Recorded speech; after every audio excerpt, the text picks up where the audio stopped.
अस्सलाम वालेकुम। Programme special talk में जो मेज़बान फयाज़ कुरैशी।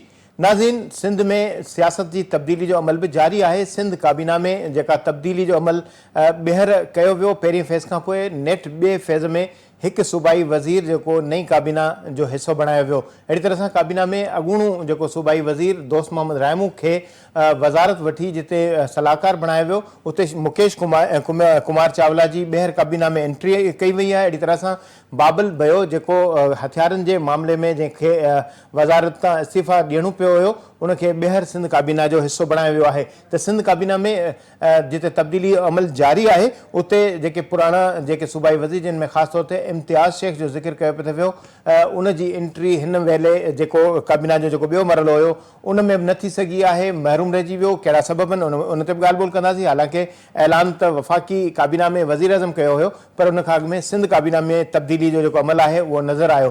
अहिड़ी तरह सां जेको वज़ीर अज़म शहबाज शरीफ़ पारां टैक्स न ॾींदड़ ख़िलाफ़ ॿीहर जेको कार्रवाई जी हिदायत कई आहे, ख़ासि तौर ते जिते टैक्स न ॾींदड़ जे ख़िलाफ़ जेको घेराव तंग करण जी जिते सूरत साम्हूं अचे पई थी। FBI जिते ऐलान कयो हुयो त माण्हुनि जा टेलीफोन नंबर बंदि कया वेंदा ऐं ख़ासि तौर ते जेके माण्हू ट्रांज़ेक्शन्स कनि था उहा सॼी डेटा वफ़ाक़ी हुकूमत वटि या ईअं खणी चइजे त FBI वटि मौजूदु आहे। हाणे जेको टैक्स नेट में शामिलु न थींदो या फाइलर न थींदो, उन्हनि जे ख़िलाफ़ कार्रवाई जो अमल जेको आहे उनखे वधीक तेज़ कयो वेंदो। इन जा नतीजा कहिड़ा निकिरंदा इन ते ॻाल्हि ॿोल कंदासीं।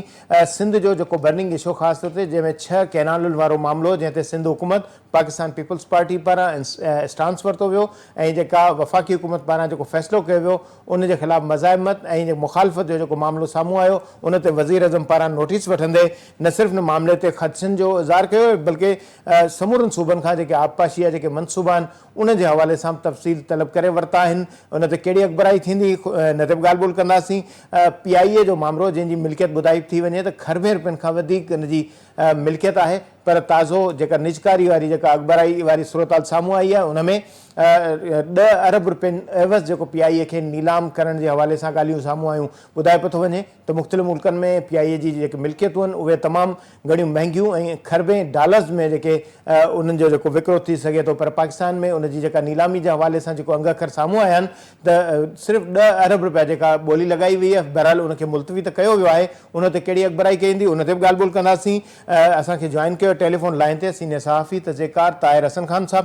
ताहिर साहब, आपको प्रोग्राम में वेलकम करते हैं। इब्तदा करते हैं सिंध काबीना में तब्दीली के हवाले से। नया फेज़ जो सामने आया, आज मुकेश कुमार चावला ने भी हल्फ किया है। मुख्तलिफ जो वज़रा थे उनसे महकमे जो हैं वो वापस भी लिए गए। क्या देखते हैं सिंध काबीना में तब्दीली के हवाले से जो एक नई लहर आई है? हालांकि वज़ीर अज़म ने कुछ दिन कबल ये कहा था कि वफाकी काबीना में तब्दीली अमल में लाई जाएगी, मगर इब्तदा सिंध से नजर आई है। देखिए, कारकर्दगी का इशू तो हमेशा रहता है और हर वक्त रहता है, क्योंकि उसका मुख्तलिफ क्राइटेरिया होता है जांचने का और उसका मुख्तलिफ जो है परफॉर्मेंस को देखने का हर एक साल अपना तरीका होता है। चीफ मिनिस्टर को या पार्टी को ये महसूस हुआ होगा इसका कारकर्दगी जो है वो अब सीधा मार्क लाने के लिए कुछ नए लोग, कोई नया ब्लड जो है लाया जाए ताकि वो परफॉर्मेंस बेहतर हो। और जो लोगों में बातें हो रही है कि गवर्नमेंट डिलीवर नहीं कर रही है या नहीं कर पा रही है या नहीं हो पा रहा है, तो उसको डिफ्यूज करने के लिए एक उन्होंने कोशिश की है, नए लोग लाए हैं और बहुत सारे जो हैं वो यंग है। तो अब जहाँ तक बात है मुकेश कुमार चावला की, वो सीजनड पॉलिटिशियन है, कई साल पहले भी वजीर रहे हैं और उन्होंने इसी महकमे में काम किया है।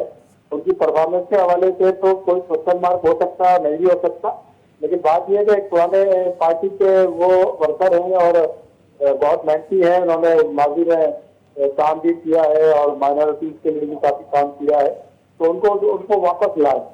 तो ये कोई बड़ा अपसेट मैं नहीं समझता है। हो सकता है कि मजीद कुछ लोग जो पिछली काबीना में थे और अब नहीं है वो भी वापस आए और उनको भी एडजस्ट किया जाए, क्योंकि CM को अब लगता है कि टाइम आ गया है कि जो गवर्नमेंट है उसके स्पीड बढ़ाई जाए, उसके कामों की स्पीड बढ़ाई जाए, ताकि आने वाले दिनों में महसूस हो कि सिंध गवर्नमेंट की परफॉर्मेंस जो है वो बेहतर है बाकी सूबों की कैबिनेट या गवर्नमेंट। अच्छा ताहिर साहब, ज़ाहिर है परफॉर्मेंस बेस्ड जो है वो जो सूरताल होती है उसमें कारकर्दगी भी बेहतर होती है। अगर हम पिछले महीनों का जायज़ा लें, जिस तरह फर्स्ट फेज़ में शर्जील मेमन साहब को वजारत इत्तलात के बाद ट्रांसपोर्ट का भी महकमा दिया गया, उसके साथ एक्साइज नारकोटिक्स का भी महकमा तफवीज़ किया गया, तो मुकेश कुमार चावला साहब तो ज़ाहिर है पहले से भी मुसलसल रहे हैं, उनकी कारकर्दगी अपनी जगह पर बहुत अच्छी रही है। मगर शर्जील साहब ने जब इस महकमे को संभाला तो मंशियात के खिलाफ ताबड़तोड़ कार्रवाइयाँ, फिर महकमे के हवाले से कानून साजी भी उन्होंने ही जो है वो उस पर अमल दरामद किया और कानून जो है वो पास भी हो गया असेंबली से। इसके साथ साथ जो तदरीसी इदारे जो हैं, तालीमी इदारे, यूनिवर्सिटीज़, कॉलेज, स्कूल, जहाँ पर मंशियात का जो इस्तेमाल होता था, उनके खिलाफ भी उन्होंने एक बड़ा ही अच्छा एक स्टांस लिया और उनकी कारकर्दगी एक नज़र आ रही थी। एक्साइज की वसूली हो, टेंटेड गिलास के खिलाफ कार्रवाई हो, या जो नंबर प्लेट्स का इशू था, फैंसी नंबर प्लेट्स का, उसके हवाले से भी उनकी कारकर्दगी जो बड़ी तेज़ नज़र आई। तो क्या वजूहत थी कि समझते हैं कि मुकेश साहब उनसे ज़्यादा कुछ बेहतर कारकर्दगी करते हुए नज़र आएंगे, या माजी में ये देखने में आया है कि इस तरह की कार्रवाइयाँ जो नारकोटिक्स में थी वो पहले कभी इस तरह नज़र नहीं आई? देखिए, ये आपका बिल्कुल सही तज्जिया है कि नारकोटिक्स के मामले को शर्जील मेमन ने उठाया, बहुत सीरियसली उठाया, क्योंकि ये एक बहुत बड़ा मसला है, खासतौर से पेरेंट्स के लिए। उन स्कूलों में और कॉलेजों में और यूनिवर्सिटियों में अवेलेबल है, और बड़े छापे पड़े हैं और बहुत सारे लोग पकड़े गए हैं। तो ये एक अच्छा जानिब कदम है था, और ये शर्जील मेमन ने, मैं समझता हूँ कि इसको बहुत किसी अच्छी एडवाइस के जो है शुरू किया, काफी हद तक कामयाब रहा, और एक सोसाइटी में नजर आया कि ये एक बड़ा मसला है मंशियात का जो है अवेलेबल, और लोगों में बढ़ती हुई इस्तेमाल की बढ़ती हुई जो है वो नजर आ रही थी। तो वो एक अच्छा इल्जाम था, और ये माजी में नहीं था, जाहिर है इसी में था तो नजर भी आया और लोगों ने अप्रिशिएट भी किया। लेकिन अब देखना यह है कि मुकेश चावला साहब की क्या पॉलिसी होती है।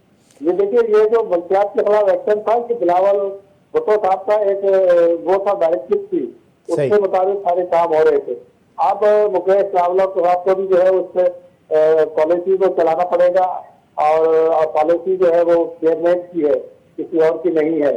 तो मैं समझता हूँ कि ये जब कंटिन्यू रहेगी, अब डिपेंड करता है कि वो डिपार्टमेंट में अपनी टीम कैसी बनाते हैं, क्या बनाते हैं, क्योंकि एक अच्छी टीम को डेवलप कर ली थी शर्जील साहब ने, और उसी बुनियाद पे सारे काम हो रहे उसके।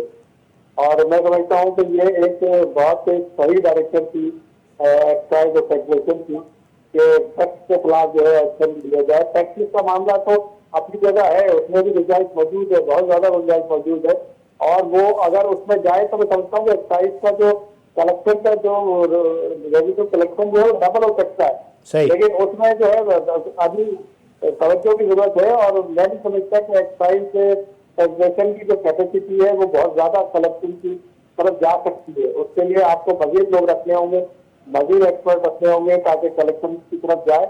और ये ड्रग वाला मामला मैं समझता हूँ कि इसको कंटिन्यू होना चाहिए, और पार्टी की पॉलिसी लेगी। अच्छा ताहिर साहब, जो महकमा एक्साइज की जो कारकर्दगी देखा जाए शर्जील साहब की, उन्होंने प्रीमियम नंबर प्लेट्स के हवाले से भी बड़ी एक पेशरफ्त की, नीलामी से बहुत बड़ी आमदनी उन्होंने हासिल की, और उसके साथ साथ वो जो हुकूमत का जो घरों की तामीर का सैलाब मुतासरीन के हवाले से प्रोग्राम था, उसमें इस आमदनी से बड़ी एक फंडिंग हुई, बहुत से घर बनने के लिए रकम भी जमा हुई। तो ज़ाहिर है कि ये बड़ा एक नया आइडिया था, इनिशिएटिव था शर्जील मेमन साहब का, तो उस पे भी एक असर नहीं पड़ सकता कि उन्होंने जो कारकर्दगी दिखाई इस हवाले से।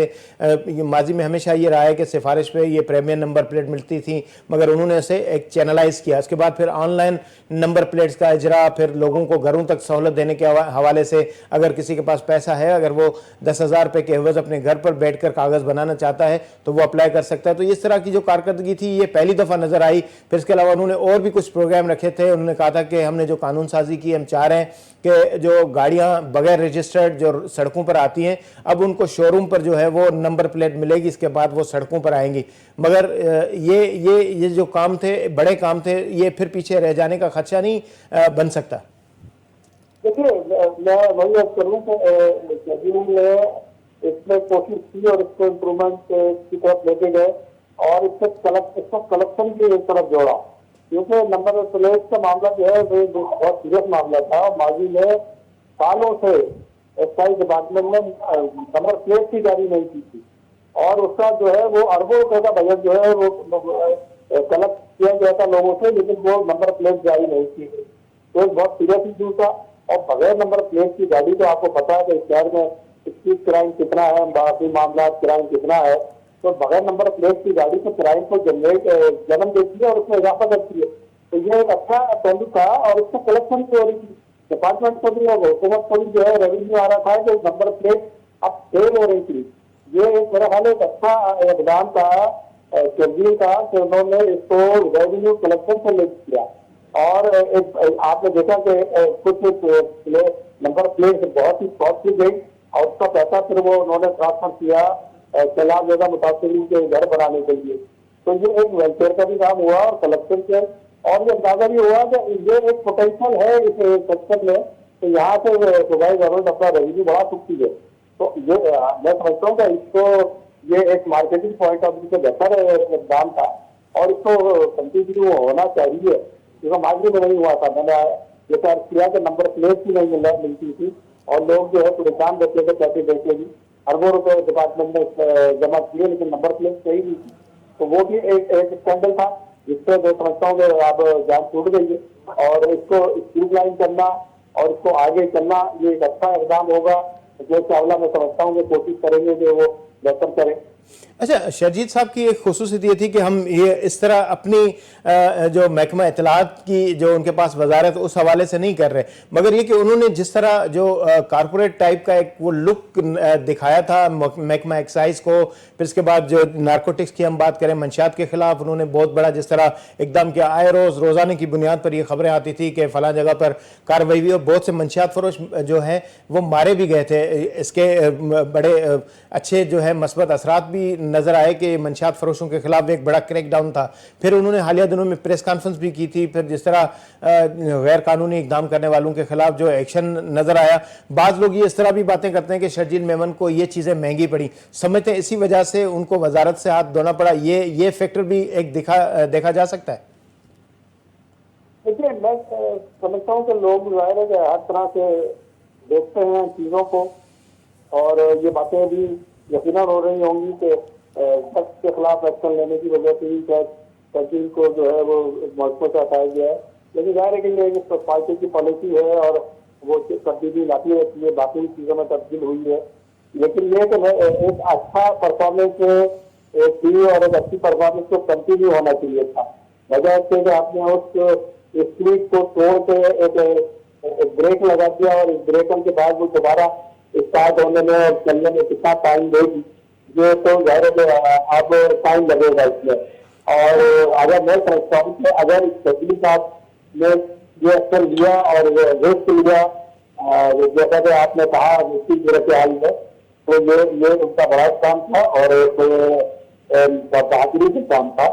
और मैं समझता हूँ कि इस तरह की आने वाले मिनिस्टर को भी बहादुरी दिखानी चाहिए, और उनको भी चाहिए कि ड्रग्स के खिलाफ और ये बाकी जो मामला स्ट्रीम लाइन हुए हैं उसके लिए जो है वो अच्छे काम किए। अच्छा ताहिर साहब, एक ब्रेक का वक्त हो गया, थोड़ा एक छोटा सा ब्रेक लेके वापस आते हैं। इस बात को कंटिन्यू करेंगे कि सिंध काबीना में पहले चेयरमैन पीपल्स पार्टी बिलावल साहब ने जब गुज़िश्ता दौरे हुकूमत में वज़रा को वजारतें दी थी तो उन्होंने टास्क दिया था, फिर एक मुद्दत भी मुकर्रर की थी कि वो उनकी कारकर्दगी को देखेंगे, मगर इस दफ़ा जो है वो चीज़ें नज़र नहीं आई। बहुत से लोग जो काबीना में इस दफ़ा जो हिस्सा बनने से महरूम रहे, उस पर भी बातचीत करेंगे। एक शार्ट ब्रेक से वापस लौटते हैं, इस पर बातचीत करेंगे। वठू दाखड़ी नंडी साई।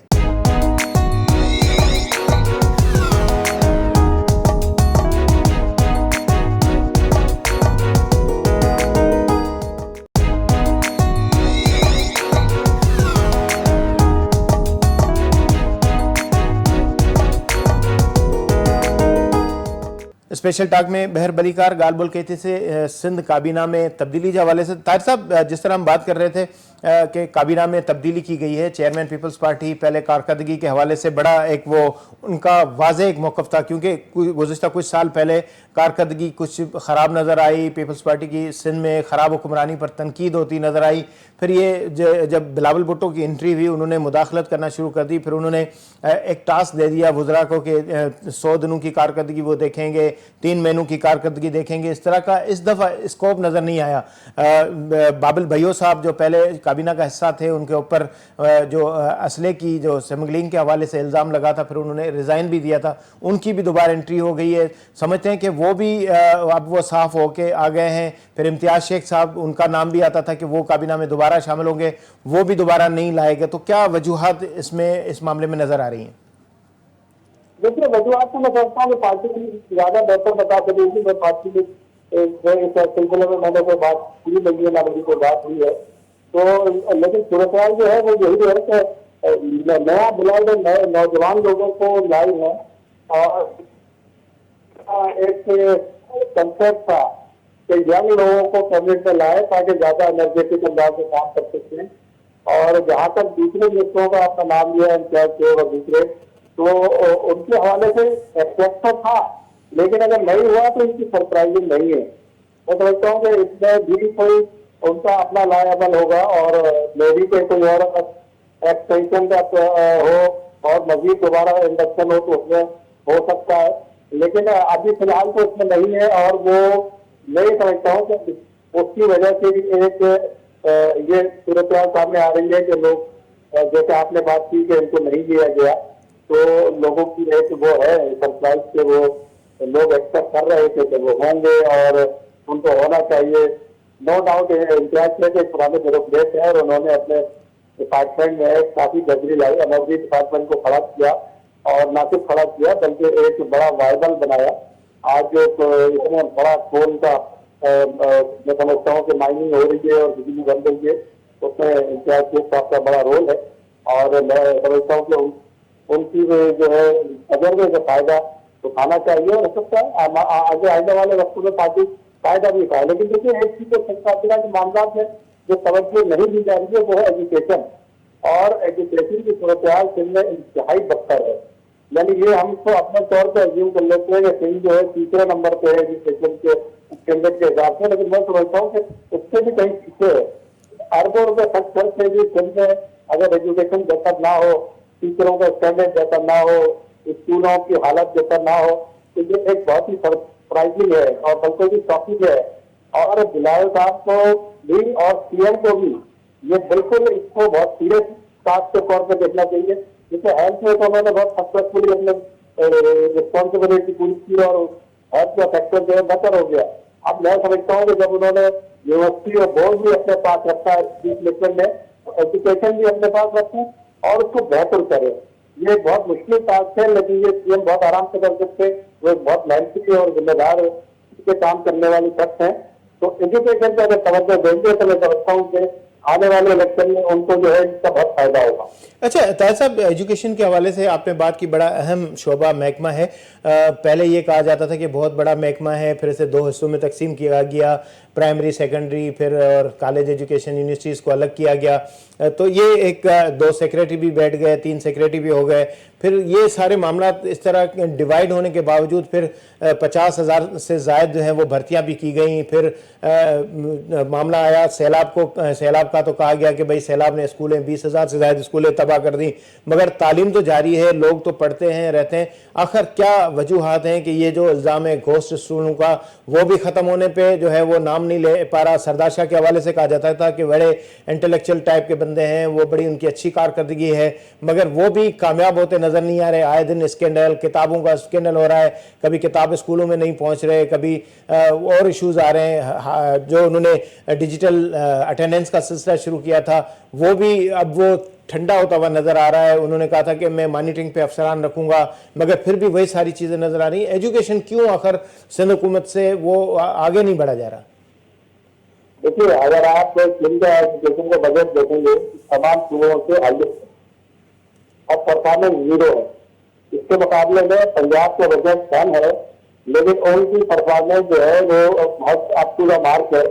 और अब ये रेस लगी हुई है खेती में। पंजाब में कभी खेती नंबर 1 होता है, कभी पंजाब नंबर 1 होता है।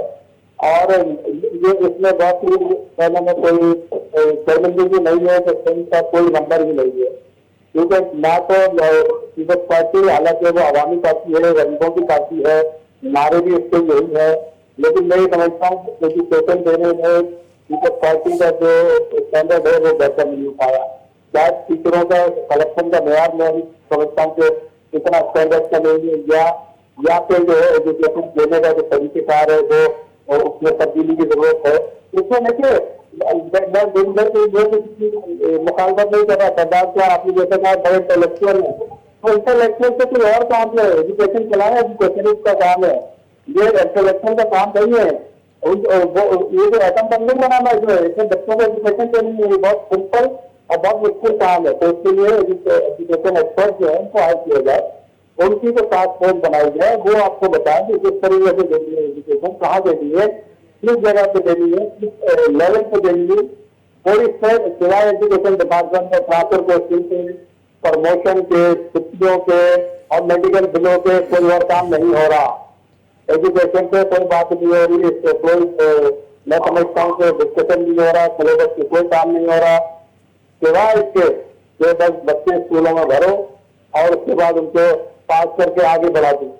और इस सूरत हाल से जब बच्चा आगे आता है, एमपीटेट का मसला क्या है, इसलिए तो बच्चा जब पढ़ के आता है तो उसका स्टैंडर्ड इतना हाई नहीं होता कि इंटर का इम्तहान भले फर्स्ट डिवीजन में पास कर किया है, A+ में करे, लेकिन आपको उसका टेस्ट लेने के लिए एमपीटेट का सिस्टम लाना पड़ा तो आपकी मार्क्स नहीं है। आप इतनी पुअर एजुकेशन के बाद कोई सब डॉक्टर बन के इंजीनियर बन के आएगा तो आपकी लेसन खड़ी नहीं रह सकेगी। तो इससे बहुत जरूरी है कि आप प्राइमरी और सेकेंडरी एजुकेशन का स्टैंडर्ड हाई करें और बहुत संजीदगी से करें। मुराद अली शाह को चाहिए कि वो कम अज़ कम महकमा एजुकेशन पर तवज्जो दें ताकि जो सिंध जी का तालीम है उनमें बेहतरी बची सके। तार साहब हम थोड़ा टर्न लेते हैं, काबीना से थोड़ा हटें, क्योंकि प्रोग्राम के दूसरे हिस्से में हम चाहेंगे कि वज़ीर आज़म शहबाज शरीफ ने एक मरतबा फिर टैक्स ना देने वालों के खिलाफ कार्रवाई के अहकाम जारी किए हैं और टैक्स ना देने वाले अफराद के खिलाफ जो कार्रवाई है क्या समझते हैं, इसके क्या नताइज निकलेंगे। हालांकि हम देख रहे हैं कि जो FBI की कारकर्दगी है वो सवाए इन चीज़ों के कि लोगों को डिस्टर्ब किया जाए, ताजिर हों तो वो भी नाराज़ नज़र आते हैं, उनके मसाइल हल नहीं होते, उनको ज़बरदस्ती तंग भी किया जाता है, टैक्स लिया जाता है। इस तरह अब आम शहरी उनके खिलाफ भी जो है गहरा तंग हो रहा है, ताजिरों दुकानदारों के खिलाफ भी ये सूरत हाल नज़र आ रही है। जो ट्रांजैक्शन अगर किसी के अकाउंट में नज़र आती है तो हो ना हो उनको नोटिस आ जाते हैं, टेलीफोन भी बंद किए जाते हैं। तो क्या समझते हैं कि ये इस तरह के अहकामात सिर्फ लोगों को तंग करने के लिए क्यों होते हैं? देखिए मेरा ख्याल है हमारे यहाँ एक गलत कल्चर है, टैक्स की कलेक्शन हो या रिकवरी हो, उसके बारे में हम मेरा रवैया बिल्कुल सीरियस वाला हो जाता है। हम कुछ फ्रेंडली और चीज के लिए नहीं बनाते। HRD का मैं समझता हूँ कि बहुत शुरू में जो लोग आए उन्होंने बहुत सिंसियरिटी से, बहुत मेहनत से उसको काम किया, खड़ा किया, रिकवरी का ट्रेंड बनाया और बताया कि इस तरीके से रेवेन्यू आहिस्ता आहिस्ता बढ़ेगा। लेकिन अचानक फिर ये फैसला हुआ कि रिटायर्ड इनकम टैक्स के कलेक्ट लोग ले आओ या कस्टम के लोग ले आओ। अच्छा, वो जैसे माहौल से आते हैं, जैसे काम के तरीके उनके उन्होंने सीखे हैं या करते आए हैं, वो आके यहाँ भी अडॉप्ट करने की कोशिश करते हैं और वो माहौल खराब हो गया। HRD जो है वो उसकी जो पुराना ट्रेंड था वो खत्म होता जा रहा है। इसलिए तो आप वहाँ पे जो एक्सपर्ट हैं और जो टैक्स के काम करने के एक्सपर्ट है उनको वहाँ से जो है हटा दिया है और नए नए तजर्बे किए, नए नए चेयरमैन लाके बिठाए हैं और रिश्तेदारियों की बुनियाद से इदारे नहीं चलते। HRD के लिए कोई बहुत अच्छा जो है एक्सपर्ट होना चाहिए जो तजर्बे करने का माहिर हो और हो। ये ना हो कि लोग बेजार हो जाए, परेशान हो जाए और फिर आप उनसे जो ट्रेवलर HRD की रिकवरी से आप उसके बाद जाके ट्रैफिक को देखें, हजारों के हिसाब से ट्रैफिक है वहाँ, जबरदस्ती टैक्स काट दिया गया, बिना मुझे टैक्स काट दिया गया। तो ये ट्रेंड जो है ये अच्छा नहीं होगा। और भले आप न्यूज कर रहे हैं पूरे पाकिस्तान में HRD सबसे ज्यादा बाकी सूबों से ज्यादा रिकवरी कर रहा है, तो उसमें पुराने लोगों की पॉलिसी और उनकी देखने की शामिल थी। और आज के दौर में मैं समझता हूँ कि आपको बहुत ही फ्रेंडली सिस्टम बनाना पड़ेगा, लोगों को मोटिवेट करना पड़ेगा जरूरी नहीं कि आज एक ही दिन में आप मुर्गी काट दें, आप आराम आराम से भी रिकवर कर सकते हैं और देर तक रिकवर कर सकते हैं। हमारे यहाँ मुर्गी काटने का जो कल्चर है वो उस पॉलिसी पर इदारे नहीं चलेंगे। सही, ज़बरदस्ती लोगों को जो है वो खाली इंडक्शन करके वो फहरिस्तें बना दी जाती हैं कि हमने 32 लाख फाइलर बना दिए। अच्छा, सिंध का एक बड़ा इशू है, खुसूसन 6 कैनाल्स के हवाले से सिंध का बड़ा सख्त मौक़िफ़ भी है। वज़ीर आला सिंध ने भी इस हवाले से अपना मौक़िफ़ दिया, पीपल्स पार्टी ने भी दिया, चेयरमैन पाकिस्तान पीपल्स पार्टी भी इस हवाले से अपना मौक़िफ़ रखते हुए इसकी मुखालफत कर रहे हैं। वज़ीर आज़म साहब ने इस हवाले से नोटिस लिया है, उन्होंने कोई लेटर भी लिखा है कि जो आबपाशी के तमाम मंसूब हैं उसके हवाले से उसे आगाही दी जाए, और खुसूसन जो जिस तरह उन्होंने कहा है कि कब तक मुकम्मल होंगे मंसूबे, फिर पानी का जो तकसीम का मामला है उस हवाले से भी तफसीली समझते हैं। इस पे कोई ठंडक पड़ेगी? जो ज़बरदस्ती जो फैसले किए जाते हैं, जिस पर सिंध एतराज़ कर रहा था, पानी हमारे पास वैसे ही कराची तक पानी नहीं पहुंचता, जो काश्त होती है ज़राअत इसके हवाले से भी पानी नहीं होता, तो ये समझते हैं कि मामला वज़ीर आज़म टेकअप कर रहे हैं, बेहतरी इसमें नज़र आ रही है? देखिए, मुझे फिलहाल जो उन्होंने कल से बजाय देखिए पूरे फिल्म में उसमें तो मुझे नहीं लग रहा है कि बेहतरी नजर आ रही है, जैसे फैसले तो तब्दील हो रहे हैं या तो कोशिश हो रही है कि इसको ठीक करें। ये तो मुजाहरे बिल्कुल हो रहे हैं और लोग जो कंसर्न है। और फिल्म में देखिए फिल्म का जो एरीगेशन सिस्टम है, जो एग्रीकल्चर सिस्टम है, वो उसके एरीगेशन से लिंक है। और अगर आप ज्यादा पंजाब की तरह यहाँ पे जो है ट्यूबवेल कैसे नहीं हो सकता, क्योंकि जमीन में सारा पानी ज्यादा है, तो इसलिए लहरी निजाम जो है वो बहुत जरूरी था। और अब इस लहरी निजाम में से अगर पानी चोरी होगा और कम होगा तो फिर की एग्रीकल्चर कम होगी और अफेक्ट होगी। वैसे ही मैं समझता हूँ कि एनवायरमेंट और उसकी जो सूरत हाल है तो उसमें तो वैसे ही फसलें जो है कम हो रही है, बल्कि बाद जगह तो 50% रिडक्शन हो गया और ये अच्छा साइन नहीं है। और अगर पानी भी नहीं मिलेगा लहरी निजाम से तो ये तो सिंध की एग्रीकल्चर पे हमला है। तो हम लोग दो लोग जिनकी जो ख्वाहिश है कि अपने लहरें निकाल के मैं अपना घर बना लूँ, अपनी जमीन को तैयार कर लूँ, तो जो ऑलरेडी खराब होने वाली जमीनें हैं वो कहाँ जाएंगी? है वहाँ जो लोग पल रहे हैं या वहाँ जो प्रोडक्शन है और जो एक्सपोर्ट भी होती है वो कहाँ जाएगी? तो नए नए तजर्बे करने के बजाय मैं समझता हूँ कि सिस्टम है उसको इम्प्रूव करें, उसमें पानी बढ़ाने की बात करें, बजाय फिर चोरी करने से और डाइवर्ट करने से। इससे जो है बदन भी पहला होगी और बदनीयती जो है वो उसकी वजह से माहौल खराब होगा। सही। अच्छा ताहिर साहब, पाकिस्तान इंटरनेशनल एयरलाइंस उसकी जो फ़रोख्त का मामला है, ज़ाहिर है अभी तो वो उसके हवाले से ये मामला सामने आया कि 10 अरब रुपए के जो वाक देने वाले जो बंदे थे वो उनको फिर दोबारा जो इस हवाले से पेशरफ्त करने के हवाले से कहा गया है और फिर इसे रद्द कर दिया गया है। बताया ये जाता है कि रोजवेल्ट होटल है, बड़ी मिल्कियत हैं, अरबों रुपए जो है वो इस खाली एक एक प्रॉपर्टी की जो है वो कीमत है, मगर सिर्फ 10 अरब रुपए में PIA को नीलाम करने की बातें सामने आई। अलीम साहब हैं, ज़ाहिर इस वक्त हुकूमत का हिस्सा भी हैं, तो इतना सस्ता PIA बेचने की बातें हो रही हैं। फिर दूसरी तरफ कहा जाता है कि मुल्क खसारे में है, मैशत की बेहतरी की बातें की जाती हैं, लोगों को कहा जाता है कि टैक्स दें, टैक्स नहीं देते, फाइलर नहीं बनेंगे तो कार्रवाई होगी। मगर इतने बड़े कीमती असासे जो इतने बड़ा होटल जिसकी पाकिस्तानी कीमत तो खरबों में हो जाएगी, वो होटलें वो भी सस्ती दी जा रही हैं। 10 अरब रुपए कोई कीमत है जिसमें जो है वो एक जो है वो इंटरनेशनल एयरलाइंस जो है वो खरीदने की बेचने की बातें हो रही हैं। देखिए बात यह है कि जितने असासे जितने उसके अफेक्ट है PIA को, वो PIA में सब कुछ अपनी इनकम से ही खरीदे हैं।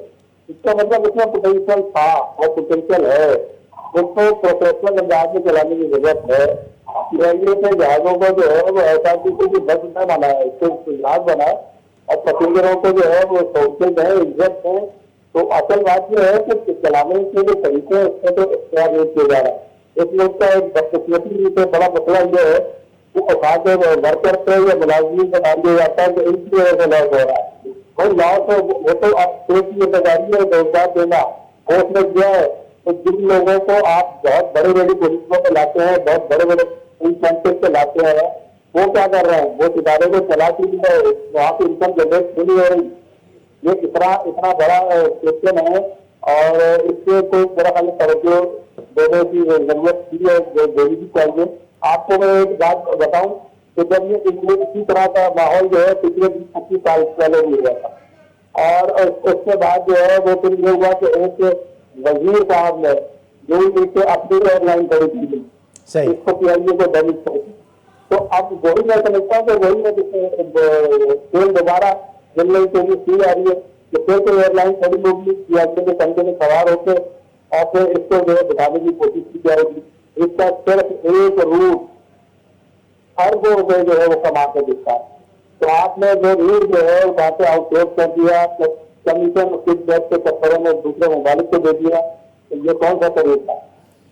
ये बदतरीन ज्यादती है यकीनन। जिस तरह मुराद अली शाह जो मेट्रोपोल होटल और उसके बरस जो इलाका है वो 8 अरब रुपये में 2017 में खरीदने की बातें कर रहे थे, कह रहे थे कि इस अम्यूजमेंट पार्क बनाएंगे इस इलाके में, मगर 10 अरब रुपये यानी ये समझे कि जो मेट्रोपोल के जो चौक है उसके बराबर जो कीमत जो है उसकी पीआईए की लगाई गई है। बहरहाल प्रोग्राम का वक्त इजाजत नहीं देता, इस पर मजीद बहस करते। ताहिर साहब जो इहो चवणो हुयो त जहिड़ी तरह सां ख़ासि तौर ते ऑपरेशन जो कमु जॾहिं डॉक्टर खां करे सघिजे थो त पोइ डॉक्टर खां अलावा करे ॿियो को माण्हू जेकॾहिं ऑपरेशन करे कंहिं माण्हू जो त इहो कीअं मुमकिन थी सघे थो। ज़ाहिर आहे जहिड़ी तरह सां तालीम जे शोबे जी हालत आहे उते तालीम जे माहिरनि जी ज़रूरत आहे कि जेकॾहिं उन्हनि माहिरनि खां जेकॾहिं कमु वठिबो त यकीनन तालीम जो इदारो बहितर थींदो। ऐं पंजाब जिते तालीम जे मैदान में पंहिंजो पाण खे लैंडमार्क बनाए सघे थो त सिंध जी जेका तालीम आहे उन ते आङिरियूं खजनि थियूं। बड़ी महिरबानी ताहिर साहब, आपने वक्त दिया, प्रोग्राम जो वक्त पुॼाणी ते पहुतो। इजाज़त ॾींदा, अला भाई।